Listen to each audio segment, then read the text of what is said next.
तो दोस्तों आज इस वीडियो में बात करने वाले हैं क्लास 10 की इंग्लिश के चैप्टर नंबर 7 के बारे में, जो कि है द नेकलेस। यह कहानी एक सुंदर महिला माल्टिडा लोइसेल के बारे में है, जो अपने पति के साथ एक छोटे से आरामदायक फ्लैट में रहती थी। उन्होंने शिक्षा बोर्ड के कार्यालय में क्लर्क के रूप में काम किया और अपनी पत्नी से बहुत प्यार करते थे। वो इतने धनी नहीं थे कि लग्जरी जीवन जी सके, वो सादा जीवन व्यतीत करते थे।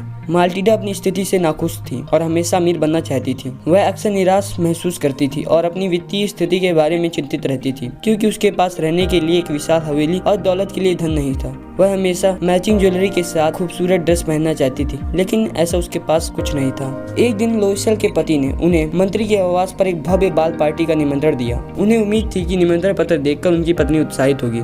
इसके विपरीत जब उसने निमंत्रण देखा तो उसने इस पर नाराजगी व्यक्त की और पत्र को एक तरफ फेंक दिया और उसकी हालत पर चिल्लाना शुरू कर दिया। पूछने पर उसने शिकायत की कि इतने भव्य अवसर पर पहनने के लिए सुंदर पोशाक नहीं है।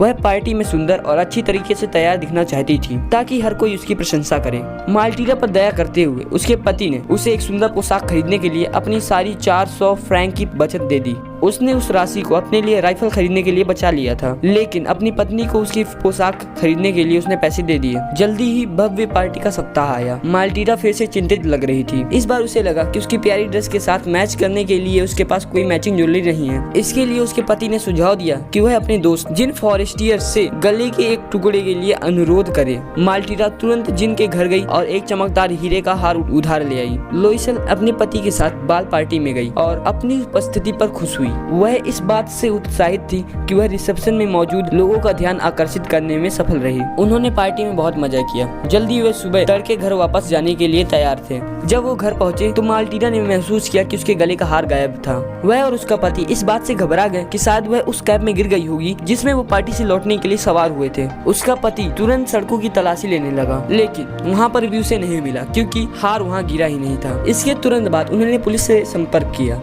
और समाचार पत्रों में एक इनाम की पेशकश करने वाला एक विज्ञापन डाला, लेकिन सब व्यर्थ हो गया। कोई विकल्प नहीं बचा होने पर माल्टिडा के पति ने उसे फॉरेस्टियर को एक पत्र लिखने के लिए कहा और उल्लेख किया कि हार टूट गया था और उसकी मरम्मत के बाद वह उसे वापस कर देगी। इस बीच उन्होंने हार की एक प्रतिकृति को सफलतापूर्वक ढूंढ लिया और इसे पुराने के साथ बदलने का फैसला किया। हालांकि नया हार बहुत महंगा था और इसकी कीमत 36,000 फ्रैंक थी। माल्टिडा के ससुर ने अपने बेटे के लिए 18,000 फ्रैंक छोड़े थे। उन्होंने बाकी पैसे उधार लेकर महंगा हार खरीदने का फैसला किया। उसके पास जितने पैसे थे उतने से उन्होंने हार खरीदा और पैसे उधार लिए। अगले कुछ वर्षों में उनकी हालत और खराब हो गई, क्योंकि भारी कर्ज के कारण उनके जीवन में भारी बदलाव आया। वह रहने के लिए एक छोटी सी जगह में चले गए और माल्टिडा घर के सारे काम खुद करती थी। उसके पति ने कर्ज चुकाने के लिए कई कामों में हाथ आजमाया। 10 साल बीत गए और इसके साथ ही अत्यधिक काम के बोझ के कारण उनकी उपस्थिति भी बदल गई। एक दिन माल्टिडा की मुलाकात जीन फॉरेस्टर से हुई, जो थकी और बूढ़ी होने के कारण उसकी पहचान नहीं कर सकी। लोइसेल ने अपनी सहेली को सच्चाई का खुलासा किया कि कैसे वह और उसका पति महंगे हार का कर्ज चुकाने के लिए बर्बाद हो गए।